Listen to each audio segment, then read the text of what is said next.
Woodridge School in the Eastern Cape's indicated that authorities have contained the threatened area and the fire is now under control and there's no need for evacuations at this stage. However, horses have been moved from the property as precautionary measure. Nelson Mandela Bay Emergency Services has also indicated that they're working around the clock to break a fire that was threatening the precinct. Strandfontein Road in Summerstrand, which was closed due to dense smoke and fire close to the road, has since been reopened and firefighters are monitoring the area for possible flare-ups. While we join our SABC reporter once again, Lubabalo Dada, who is there at the moment. Can you give us an update on those fires threatening the precinct?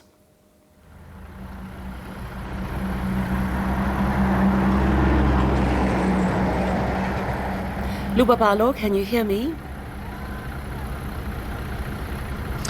A very good evening to you and the viewers at home. I'm sure you can see behind me that firefighters are still at the scene here trying to contain this fire, making sure that it doesn't cross over the road. There is a farm across the road here, a poultry farm, so they're trying to protect that farm from catching fire. Also, there's also a farm on the other side also of the road. So we have been told that learners from a nearby school now have been moved to a safe place due to safety concerns. But I'm joined by the headmaster of the school just to tell us as to the reasons why you decided to move the learners to another place. So thank you very much for your time. If you can just introduce yourself first and maybe then after give us reasons as to why you decided to move the learners to another place.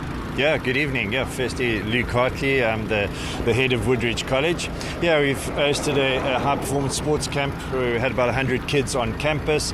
And then with the blustery wind conditions this afternoon, and the school being close by, we made the call to move the kids off the campus to an area just about 15 kilometers away, down at the Ferry Hotel, and then asked our parents to come and fetch the students from that venue. It was a precautionary call rather than having in the middle of the night having to make big decisions. We just thought late afternoon it was time to get the kids off campus.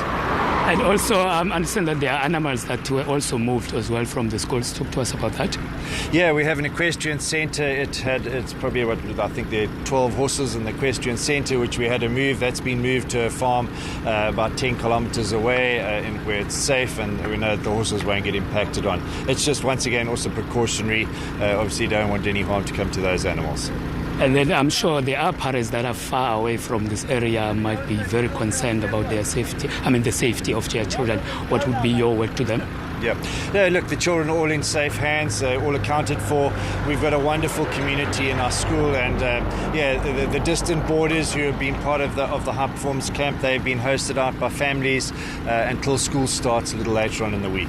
All right, thank you very much, sir, for that update. Now, let me bring in one of the men that has been working around the clock here trying to contain the fire. He's one of the volunteer firefighters in this area trying to protect the properties around here. Sir, thank you very much for your time as well.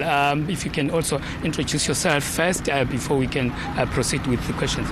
I'm Johan. I'm from the Van Staden River Fire Protection Association.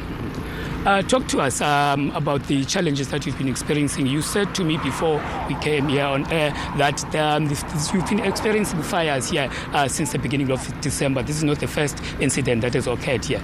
No, it's not the first one. We've been actively fighting fires since the beginning of December. This one we've been actively fighting since Tuesday.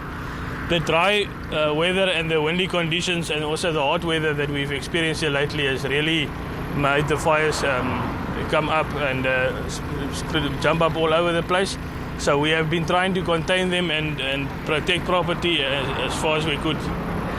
And then in terms of the damages, is there any damages to properties as yet? To houses and infrastructure, we don't have any damages, but there's a lot of grazing that is burned down. And then property to fences and water pipes and that type of thing on the farms has also been quite severe. So the main challenge now has been the wind. Yes, the wind and the hot and dry weather that we've been experiencing is the main challenge. And then also the thick vegetation around makes it difficult for us to contain the fires, because as soon as the wind changes direction or comes up again, then it starts all over, burning starts all over again. And I'm sure it's going to be difficult for farmers as well in the surrounding areas to recover after this situation. There's a few farmers that's lost all the grazing that they have, so yes, it's going to be very difficult for them to come back after this fires.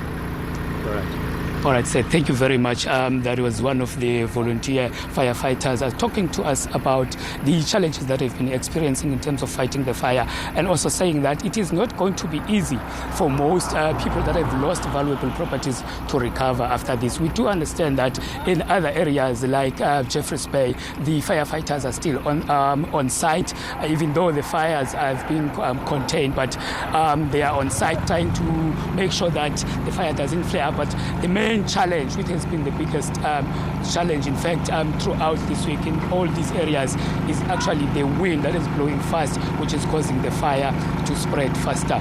With that, it is back to studio. Thank you so much. That's our SABC reporter, Lubabalo Dada, who's in the Nelson Mandela Bay area in the Eastern Cape in Gqeberha.